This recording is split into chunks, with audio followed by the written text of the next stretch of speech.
Welcome to the 700 Club. Well, today's the Battle of New York, with frontrunners Hillary Clinton and Donald Trump looking like big wins in the Empire State today. We're going to show you in just a few minutes how the fight for the Republican nomination is shaping up and what needs to be done for somebody to go over the top and get the number of delegates they need. But how could this race go down to the very last day? Well, it's possible, I guess. Trump has a solid lead in New York, but Hillary Clinton could face a tough challenge from Socialist Senator Bernie Sanders. Caitlin Burke has the story. A big win in New York could tip the scales for both the Republican and the Democratic frontrunners in this year's race for the White House. Hillary Clinton and Donald Trump have each suffered losses in recent contests, shifting the momentum to their rivals. We have won 8 out of the last 9 caucuses and primaries. While wins in New York for Trump and Clinton are expected, the margins of those victories are also important. Trump needs to capture more than 50% of the votes statewide if he wants to be positioned to win all of the state's 95 GOP delegates. That would put him one step closer to avoiding a contested convention. We've got to vote, and you know, Cruz is way, way down in the polls. Meanwhile, Sanders is hoping for a close race in the Empire State. A loss by 10 points for him means he'll need to win 80% of the remaining delegates to clinch the nomination. Despite a predicted loss in New York, Ted Cruz hasn't lost momentum. He's hoping to sweep up more delegates this weekend, all the while never taking his focus off of November. Because if I'm the nominee, we win the general election. We're beating Hillary in the key swing states. We're beating Hillary with independents. We're beating Hillary with young people. For now, Cruz, Kasich, and Sanders have all moved on from New York to other states. Trump and Clinton, the only two staying in their home state to watch the results come in. Caitlin Burke, CBN News. Well, you ask yourself, what is the math? And so our graphics department has done a superb job of showing something for you, how the Republican race is shaping up. So here are the graphics, and I'll put them on the screen for you so you can see. Number one, you need to win 1,237 delegates. All right. Now, Donald Trump right now he has 744. If he wins 70 to 85 in New York, he then has 815 to 830. That still doesn't give him the nomination, but it gets closer and closer. All right.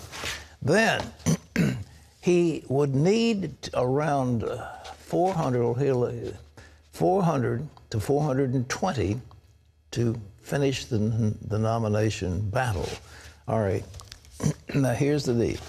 If he wins 50% of the remaining delegates, he would end up about 77 short. If he gets 50% of them, see? So after the New York primary, he's got to win about 60% of the remaining delegates in all these places. Is that likely? Well, let's take a look some more. Okay. All right. Now, Ted Cruz, on the other hand, here's what he's got. He's got 559 delegates. He could have around 570 after he gets through in New York, but he's third to Kasich in New York. Now, New York City, here's what it looks like. After New York, Cruz will need to win up to 98% of the remaining delegates, which you know is a mathematical impossibility. And here's what's coming up. So on April the 26th, 5 states, here they are, including Pennsylvania, which has 75 delegates. 5 states are holding primaries or caucuses or what have you. So on the May the 3rd, here's the next one. On May the 3rd, Indiana has 57 delegates, and it's a winner-take-all. On May the 10th, West Virginia, 37, Nebraska, 36. And of course, the big one is June the 7th. 4 states, here they are. California has 172 delegates. It's winner-take-all, I believe. And New Jersey has 51. They're winner-take-all.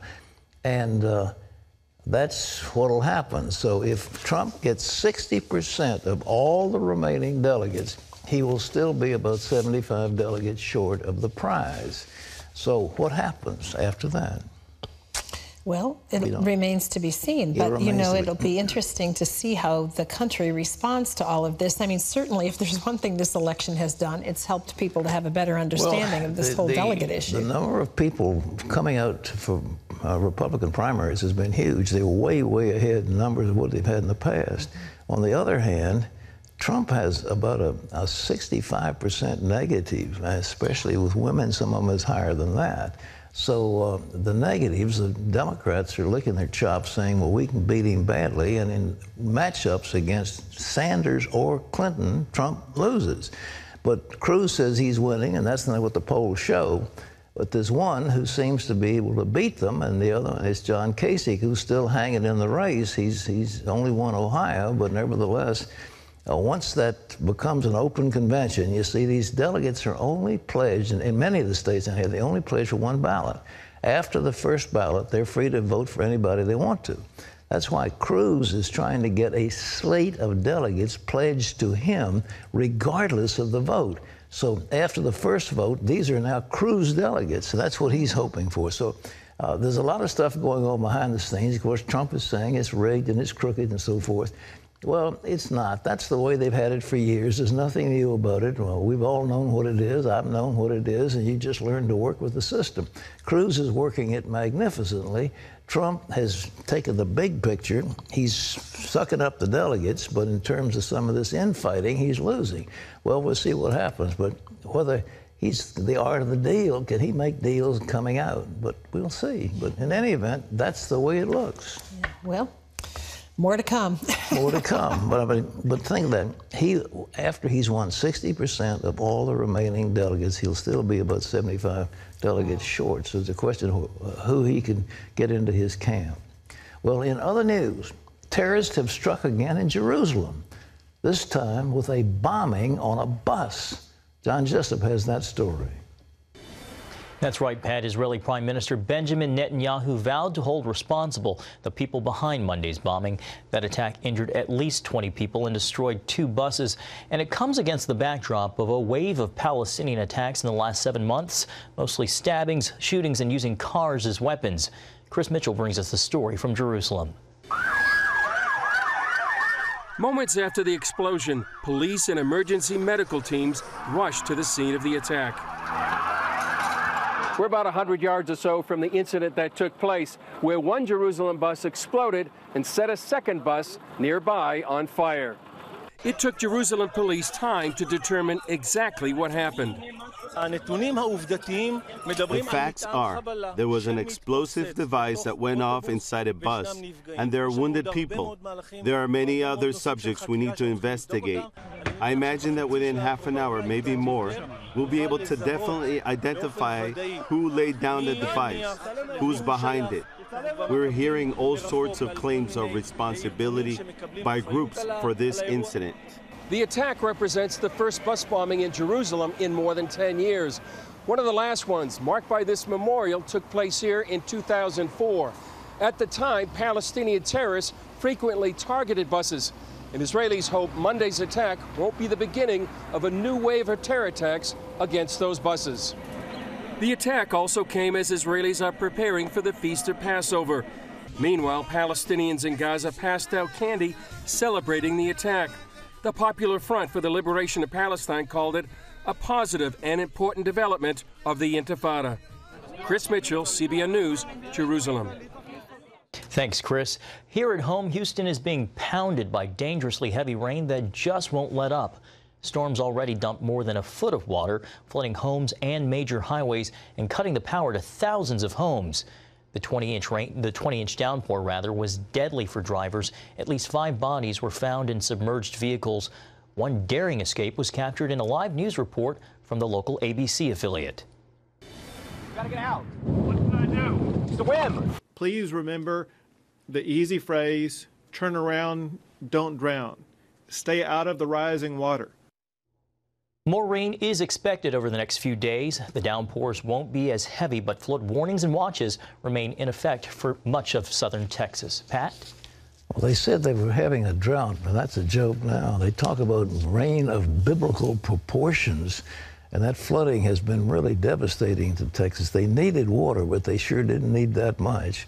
But they're very resilient people, and they'll come through. But again, our prayers are with those folks. But there's another much greater tragedy that's taken place. We've been talking about the Ring of Fire, and here's John with that story. That's right, Pat. The death toll from the magnitude 7.8 earthquake in Ecuador is now above 400. CBN's Chuck Holton was on the ground there within 24 hours of the disaster and files this report. Military, police, and search and rescue teams are descending on the northern coast of Ecuador as the search for survivors continues. Many remote villages have yet to be reached with help. And in the cities, food and water is becoming scarce. The government of Ecuador is sending over 14,000 troops into the areas hardest hit by the recent quake, and they have to go by air because the roads in there are all but impassable. These troops are leaving throughout the night and into tomorrow to try to help the people who are still trapped in the rubble, who are without power and water and supplies, and they're taking the implements with them that they need to help dig people out. Former Ecuadorian Army Colonel Robert Carchi Coloma volunteers as a chaplain. Cierren sus ojos, por favor, vamos a hacer una oración. Bendice los pilotos, conduce, Señor amado, esta nave. En el poderoso nombre de Jesús te doy gracias, Señor. Amen. The town of Puerto Viejo is a bit inland, but it's still near the epicenter of the quake. And around this city, there are thousands of people who are sleeping out of doors tonight, and that's not necessarily because they've lost their homes. Their homes might still be standing, but because there have been more than 50 aftershocks from this quake in the first 24 hours, these people say they're afraid to sleep indoors. Nancy Zambrano and her family are among those who are taking advantage of this safe place to sleep. Over there isn't any electricity or water. Food is running out, and people are crying because they're running out of everything. There are so many people dead, some still trapped in buildings. I am very afraid. We had to leave with just the clothes on our back. As soon as it ended, my first thought was for my family. Mario Zambrano was at work downtown when the quake struck. And I ran out. I jumped on my bike and rushed home, which took about 15 minutes. Those were 15 minutes of darkness, of disaster, buildings falling over, many people crying out for help, cars crashed, people trapped on their balconies begging for help. Those were the worst moments of my life. While I was riding, I thought the worst things a person could think. That my house had fallen down, that everyone was dead. I thought of my son, but thank God, when I arrived, I saw my family outside. I saw my wife and my mother, and I called to them from far away, and I gave thanks to God that they are okay, because He let me see them one more time. Then we got back together and went to look for a refuge, and that was here. And Nancy has an important message for her Christian brothers and sisters in the United States. Please pray. Pray and help us with food, water, help the people of my country. From Puerto Viejo, Ecuador, I'm Chuck Holton for CBN News. Thanks, Chuck. Pat, so much devastation, and we're certainly praying for the people of Ecuador. We're not just praying for them. The good news is we had a team on site, CBN Disaster Relief, before this thing hit. So we were set up, ready to go. We have water, we have food, we have medical supplies, we have disaster relief teams, and we're moving in to help them. Now, can we do it all? Of course not. But having one arm of skilled disaster relief people makes a huge difference. And that dear lady said, please pray for us. These, few days after a disaster are the most critical, because that's when the trouble comes. That's where the medical relief is needed so badly, where food and water is critical, where blankets, where all the things that people are without at that point of time. So we're there to help them. Now, if you want to be involved, and I hope you do, it's CBN Disaster Relief Fund, CBN Center, Virginia Beach, Virginia. We're there on the scene in Ecuador. We are helping people to survive this awful earthquake that took place. And again, the Ring of Fire is moving.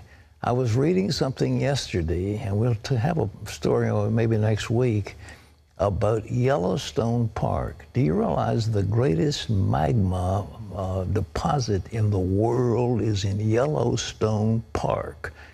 And they say when that thing blows, and one of the time, it's been about, I don't know, 65,000 years or 650 years. It's been a long time since the last quake and explosion.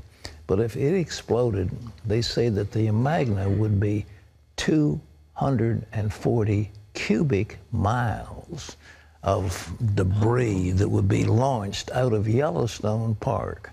And that's all tied into that ring of fire as the Earth begins to shift. There it is.